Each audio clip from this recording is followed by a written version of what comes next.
नमस्ते बच्चों। आज हम कक्षा 10वीं की संस्कृत पाठ्य पुस्तक स्पंदना का एकादशः पाठः अर्थात 11वां पाठ पढ़ते हैं। ठीक है, इसका पाठ का शीर्षक है स्वदेशम कथम रक्षेयम। अब स्वदेशम का अर्थ है अपने देश की, कथम माने कैसे, रक्षम माने रक्षा करनी चाहिए। ठीक है, देखिए सबसे पहले देखेंगे इयम एकांकी डॉक्टर नारायण शास्त्री कांकरेण विरचिता अस्ति। यह एकांकी डॉक्टर नारायण शास्त्री कांकरण के द्वारा रची गई है या लिखी गई है। उसे देखेंगे, यह एकांकी डॉक्टर नारायण शास्त्री कांकर के द्वारा रची गई है या लिखी गई है। अस्य महोदयस्य जन्म जयपुर नगरे अभवत। इस महोदय का या इन महानुभाव का जन्म जयपुर नगर में हुआ था। महानुभाव का, कौन से महानुभाव का? डॉक्टर नारायण शास्त्री कांकर का, ठीक है, का जन्म जयपुर नगर में हुआ था। अनेन संस्कृत भाषायां अनेका एकांकिया लिखिता। इसने संस्कृत भाषा में अनेक एकांकियाँ लिखी। इसने किसने? डॉक्टर नारायण शास्त्री कांकर ने संस्कृत भाषा में अनेक एकांकियाँ लिखी थी।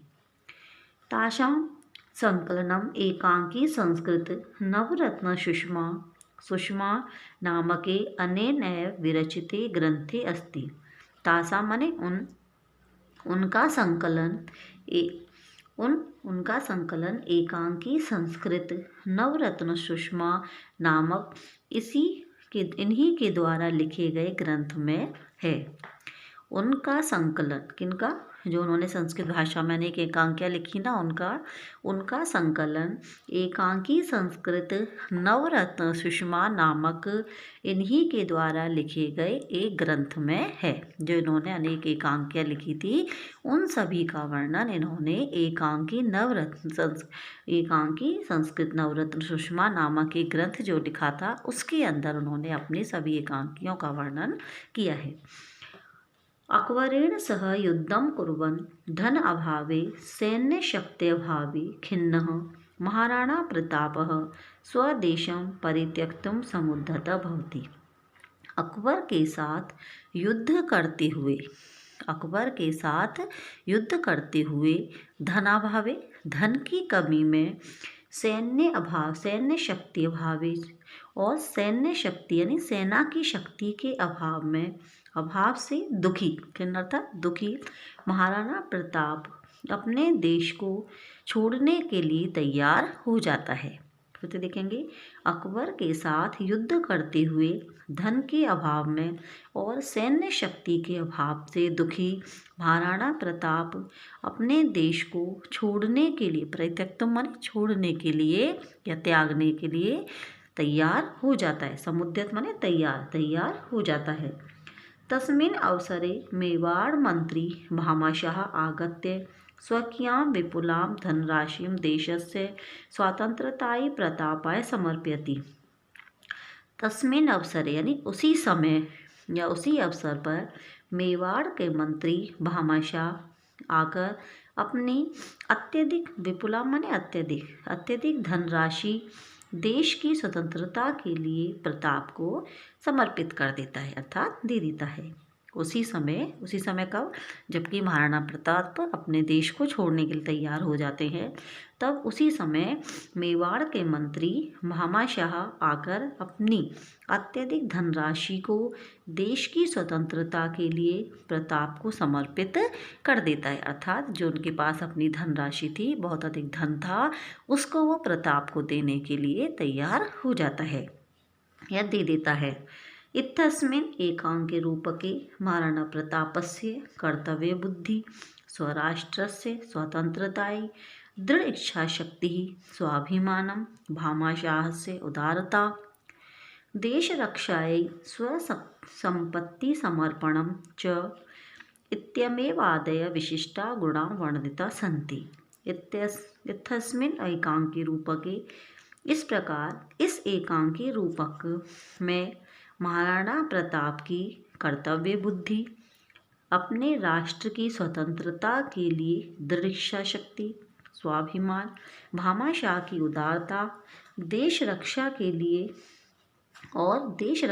लिए अपनी संपत्ति का समर्पण इत्यादि आदि विशेष गुण इसमें वर्णित हैं। किसमें? इस एकांकी में वर्णित है। देखिए फिर से, इस प्रकार इस एकांकी रूपक में महाराणा प्रताप की कर्तव्य बुद्धि, अपने राष्ट्र की स्वतंत्रता के लिए दृढ़ इच्छा शक्ति, स्वाभिमान, भामाशाह की उदारता और देश रक्षा के लिए अपनी संपत्ति का समर्पण इत्यादि विशेष गुण वर्णित हैं। ठीक है, अब देखेंगे आगे हम स्वदेशम कथम रक्षेम, अपने देश की रक्षा कैसे करनी चाहिए। देखिए, मेवाड़ अधिपति महाराणा प्रतापः अरण्ये स्वसहचरेण सह एकस्यां शिलायाम् उपविष्टः वर्तते। मेवाड़ के राजा महाराणा प्रताप, अरण्य का होता है वन में या जंगल में, अपने साथियों के साथ, सहचरण यानी साथियों के साथ, एकस्याम माने एक, शिलायाम माने पत्थर पर, उपविष्ट अर्थात बैठा हुआ है। अब देखिए ये क्या है, एक नाटक है ये, है ना। तो ये जैसे स्टेज पे नाटक होता है तो हम जैसे पर्दा उठता है तो उसमें कुछ दिखाया जाता है कि कुछ जो पात्र हैं वो किस प्रकार से कार्य कर रहे हैं। तो इसमें जैसे ही पर्दा उठता है तो क्या दिखाई देता है कि मेवाड़ के राजा महाराणा प्रताप जंगल में अपने साथियों के साथ एक पत्थर पर बैठे हुए हैं। असौ प्राणी अपि स्वदेशम रक्षितुम इच्छति, यह प्राणों से भी अपने देश की रक्षा करना चाहता है। प्राणों से भी अर्थात ये व्यक्ति, कौन व्यक्ति? महाराणा प्रताप, ये अपने प्राण देकर के भी अपने देश की रक्षा करना चाहता है। साधन अभावात् किमपि कर्तुम् असमर्थः सः मनसि किंचित विचार्यन् अस्ति। साधनों के अभाव से साधनों के अभाव के कारण, किमपि माने कुछ भी करने में असमर्थ है। साधनों के अभाव के कारण या साधनों की कमी से कुछ भी करने में असमर्थ है। वह मन में कुछ विचार करता है और वह साधनों की कमी है उसके पास धन नहीं है, तो इसलिए युद्ध लड़ने के लिए साधन भी नहीं है। इस प्रकार वह उसके कुछ भी नहीं कर सकता है और वह ऐसा फिर मन में कुछ विचार करता है। आगे देखेंगे। अब ये क्या है, जो स्टेज पर, मंच पर नाटक हो रहा है, अब उसमें ये सामने दिखाया जा रहा है। ठीक है। प्रताप बोलता है, अरे धिक मां, अरे मुझको धिक्कार है। धिक्पाम अर्थात मुझको धिक्कार है। यदि अहम मातृभूमि रक्षितुम न शक्नोमि, यदि मैं मातृभूमि की रक्षा नहीं कर सकता हूँ। अरे मुझको धिक्कार है, यदि मैं मातृभूमि की रक्षा नहीं कर सकता हूँ। किम अत्र वासेन में प्रयोजनम, तो मेरे यहाँ रहने से क्या लाभ। किम अत्र, किम माने क्या, और अत्र माने यहाँ, वासेन माने रहने से, में माने मेरा, और प्रयोजन माने लाभ, कि मेरे यहाँ रहने से फिर क्या लाभ यदि मैं मातृभूमि की रक्षा नहीं कर सकता हूँ। दीर्घम निश्वसति, लंबी सांस लेता है। आगे देखेंगे। ततः प्रविशति कश्चन राजपुत्र सर्वदारः, उसके बाद कोई राजपूत वीर प्रवेश करता है। उसके बाद कोई राजपूत वीर प्रवेश करता है। सर्वदारः, वह वीर राजोचितम प्रणम, राजा के योग्य प्रणाम करके, जो राजाओं को जिस तरह से प्रणाम किया जाता है उस तरह से वह प्रणाम करता है। तो प्रणाम करके विजयताम महाराज, महाराज की जय हो, जय हो। प्रताप दीर्घम निश्वस्य मुखम उन्नयन च, लंबी सांस छोड़कर और मुख को या मुंह को ऊपर उठाकर। हार्दिक, अरे धिक्कार है। विजय ध्वनिं कृत्वा त्वमपि किम एवं माम लज्जसे भ्रातः, अरे भाई विजय की आवाज़ करके क्या तुम भी मुझको लज्जित कर रहे हो। क्या कहता है, हार्दिक, भ्रातः अर्थात भाई, अरे भाई विजय की आवाज़ करके क्या तुम भी मुझे लज्जित कर रहे हो। सर्वदारः सरदार बोलता है वीर, प्राणाधार, ये प्राणों के आधार। किम इदम भवान वदति, यह आप क्या बोल रहे हैं। स्वधर्माय भवता सर्वम किम अपि कृतम, अपने धर्म के लिए आपके द्वारा सब कुछ किया गया। स्वाधीनतायै सर्वम सर्वम किम अपि सोढम, और स्वतंत्रता के लिए सब कुछ सहन भी किया गया। भवतः सदा विजय भविष्यति, आपकी हमेशा विजय ही होगी। फिर से देखेंगे, हे प्राणों के आधार, यह आप क्या बोल रहे हैं। अपने धर्म के लिए आपके द्वारा सब कुछ किया गया, स्वतंत्रता के लिए सब कुछ सहन भी किया गया, आपकी हमेशा विजय ही होगी। प्रताप बोलता है, कीदृश तावद विजय, किस प्रकार की विजय। स्वदेशम परित्यक्तम तुम समुद्रत अस्मि, अपने देश को छोड़ने के लिए तो तैयार हूँ। वो कहता है किस प्रकार की विजय, कैसी विजय होगी जब मैं तो अपने देश को छोड़ने के लिए ही तैयार हो रहा हूँ। द्वितीय सर्वदारा, अब दूसरा वीर बोलता है, उत्थाय सांजलि, हाथ जोड़कर उठकर, सांजलि माने हाथ जोड़ करके खड़े होकर के, नहीं नहीं महाराज, नहीं नहीं महाराज, यत्र यत्र भवान गमिष्यति तत्र तत्र वयम अपि अनुगमिष्यामः, जहाँ जहाँ आप जाएंगे वहाँ वहाँ हम भी आपके पीछे आएंगे। महाराज ऐसा नहीं है कि आप जहाँ जहाँ जाएंगे हम सब आपके पीछे पीछे भी आएंगे। प्रताप बोलता है, एवं न वाच्यम, ऐसा नहीं कहना चाहिए।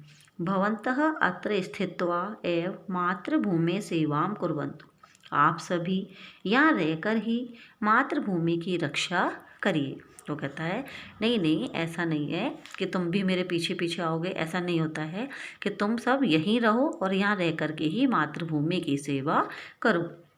तृतीय सरदार, तीसरा सरदार, नहीं भगवान, अस्माकं सेवा भवता सह सन्ति, हमारी सेवा आपके साथ हैं, हमारी सेवाएं आपके साथ हैं। वयम तो सब भवता एव निवत्स्यामः, हम तो आपके साथ ही रहेंगे। प्रताप बोलता है, यद रोचते भवदव्य कुर्वन्तु, जैसा आपको अच्छा लगता है कीजिए। अहम भवतः विवशान करोमि, मैं आपको विवश नहीं करता हूँ। महाराणा प्रतापेन सह सर्वे अपि अनुचराः तत् उत्थाय भिल्लानाम् आवासस्य मध्यतः निस्सरन्ति, महाराणा प्रताप के साथ सभी सेवक भी वहाँ से उठकर भीलों के, भील क्या होते हैं, एक जाति होती है, आदिवासी जाति होती है ये, भीलों के आवास जो उनके रहने का स्थान था उनके मध्य से यानी बीच से निकलते हैं। क्या करते हैं, महाराणा प्रताप वहाँ से उठते हैं और उनके साथ में उनके सभी जो सेवक थे वह भी वहाँ से उठकर भीलों के आवास के बीच में से निकलते हैं, जहाँ वो रहते थे भील जाति के लोग, वहाँ के उस बीच से वो लोग निकलते हैं। अब देखिए, प्रथम बिल्ला, पहला भील बोलता है, हाँ भगवान, अरे भगवान, अद्य कीदृश समय आगतः, आज कैसा समय आ गया है। हे भगवान, आज कैसा समय आ गया है। प्रतापः अपि स्वदेशं परित्यज्य अन्यत्र प्रस्थितः अस्ति, प्रताप भी अपने देश को छोड़कर दूसरी जगह जा रहा है।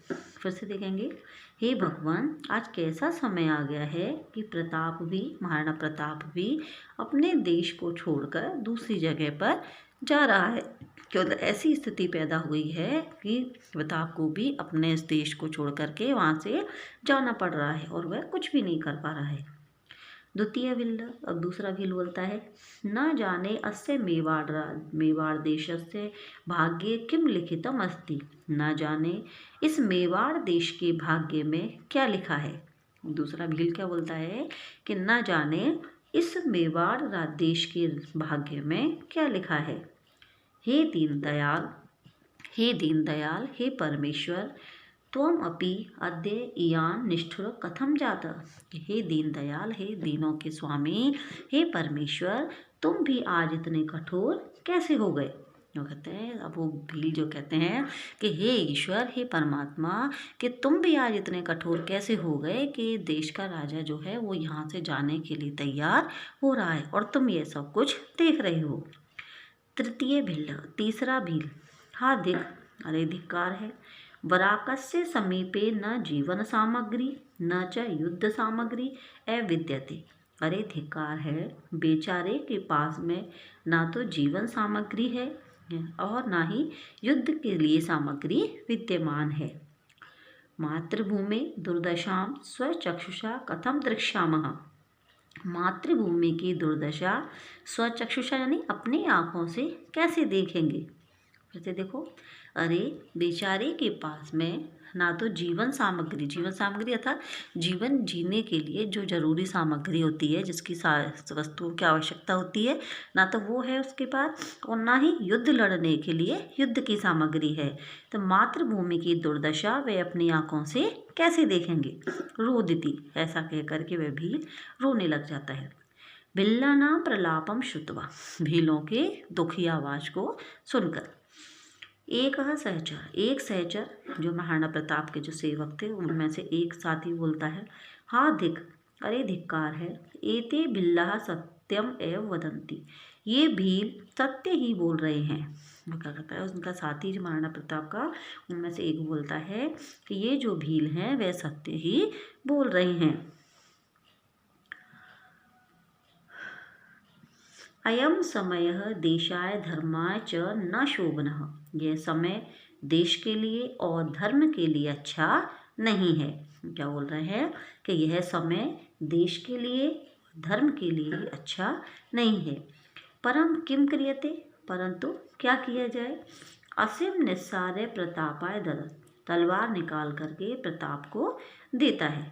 प्रभु स्वामी बलिम दातुम मम भवान अने, हे स्वामी इससे आप मेरी बलि दे दीजिए। वो पहला जो सेवक था वो क्या करता है, तलवार निकाल करके महाराणा प्रताप को दे देता है और कहता है, हे स्वामी बलिम दातुम यानी बलि दे दीजिए, मम माने मेरी, भवान माने आप, अनेन माने इससे, किससे, इस तलवार से, इससे हे स्वामी आप मेरी बलि दे दीजिए। न आत्मचक्षुषा मेवाड़ भूमि दुर्दशाम दृष्टुम शक्यते, कि मैं अपनी आँखों से मेवाड़ भूमि की दुर्दशा नहीं देख सकता हूँ। कहता है कि आप इस तलवार से मेरी बलि दे दीजिए, क्योंकि मैं अपनी आँखों से अपनी इस अपने मेवाड़ की धरती की दुर्दशा नहीं देख सकता हूँ। द्वितीय सहचरा, अब देखिए दूसरा सेवक क्या बोलता है। सत्यम एव सांप्रतम जीवनम नरकायते, सत्य ही है इस समय जीवन नरक के समान बना हुआ है। मतलब इतना कष्टप्रद, नरक के समान, नरकायते का मतलब है नरक के समान अर्थात कष्टप्रद, बहुत ही कष्टदायी दुखदायी हमारा जीवन इस समय बना हुआ है। देखेंगे, सत्य ही है इस समय जीवन नरक के समान बना हुआ है अर्थात अत्यंत कष्टदायी या दुखकर बना हुआ है। बिल्ला, सभी भील बोलते हैं, हाँ अस्माकम अपि जीवनेन को लाभ, अरे हमारे जीवन से भी क्या लाभ, कि हमारे जीवित रहने से भी क्या लाभ है यदि हम कुछ कर ही नहीं सकते हैं तो। यदि वयम देश रक्षाय न किमपि कर्तुम समर्था, यदि हम देश की रक्षा के लिए कुछ भी करने में समर्थ नहीं हैं तो हमारे जीवन जीने का क्या लाभ। तदा मरणम एव अस्माकम श्रेयस्करम, तब मरना ही हमारे लिए कल्याणकारी है। तो हमारे लिए मृत्यु को गले लगाना ही श्रेष्ठकर है, क्योंकि हम हमारे देश की रक्षा के लिए कुछ भी नहीं कर पा रहे हैं, इसलिए हमारा जीवन जीना व्यर्थ है। वो सभी भील बोलते हैं। अब आगे देखिए महाराणा प्रताप बोलते हैं, हा धिक, अरे धिक्कार है। भवन्तः सर्वे इदम किम कुर्वन्ति, आप सभी ये क्या कर रहे हैं। अरे धिक्कार है, आप सभी यह क्या कर रहे हैं। आत्महननम महत पापम वर्तते, आत्महत्या महान पाप है, बहुत बड़ा पाप होता है। क्या कहता है महाराणा प्रताप, क्या बोलता है कि आत्महत्या करना बहुत बड़ा पाप है और तुम ये क्या करने जा रहे हो, ये तो बहुत ही गलत है। इत्तम आत्महननं तु स्थियताम कष्टानि सोढ्वा वीरगत्या मरणम कल्याणकरम कथ्यते। ठहरो ठहरो या रुको रुको, कष्टों को सहन करके, सोढ़वा माने सहन करके, वीर गति से मरना ही कल्याणकारी कहा गया है। तो क्या कहता है कि अरे ये आप सभी क्या कर रहे हैं, आत्महत्या तो महान पाप होता है। रुको रुको, कष्टों को सहन करके वीर गति से मरना ही कल्याणकारी या श्रेष्ठ कर कहा गया है। इत्थम आत्महननम तु नपुंसकानाम कर्मम, इस प्रकार से आत्महत्या करना तो नपुंसकों का कार्य है, जो कायर लोग होते हैं उनका कार्य होता है इस प्रकार से आत्महत्या करके मरना। किंचित धैर्येण विचारयन्तु, कुछ धैर्य से विचार करो, अर्थात कुछ धैर्य धारण करके, कुछ हिम्मत रख के तुम विचार करो कि क्या करना चाहिए। पृष्ठतः ध्वनि भवति, पीछे से आवाज़ होती है। स्थिरताम स्थिरताम प्रभु, रुको रुको स्वामी, स्थिरताम स्थिरताम, रुको रुको, पीछे से कहीं से आवाज़ आती है तो क्या आवाज़ आती है, स्वामी रुको रुको, ठहरो ठहरो। प्रताप बोलता है, परिचित ध्वनिम एवं आकर्ण्य स उत्साह, जानी पहचानी आवाज़ को सुनकर के उत्साह से, और जो आवाज़ आती है उसको लगता है आवाज़ तो जानी पहचानी है, इस प्रकार से उसको सुनकर और उत्साह के साथ। अरे सरदार, वृक्षम आरुह्य दृश्यताम तो तावत कह अयम शब्दायते। अरे सरदार, पेड़ पर चढ़कर जरा देखो तो कि यह आवाज़ कौन दे रहा है। तावत कह अयम शब्दायते, अर्थात ये आवाज़ कौन दे रहा है। वृक्षम आरुह्य, पेड़ पर चढ़कर, दृश्यताम कर देखो तो, कि सरदार पेड़ पर चढ़ के देखो तो कि आवाज़ कौन दे रहा है। सरदार बोलता है, तथा निपुणम निरीक्षमाण, तब अच्छी तरह से देखता हूँ।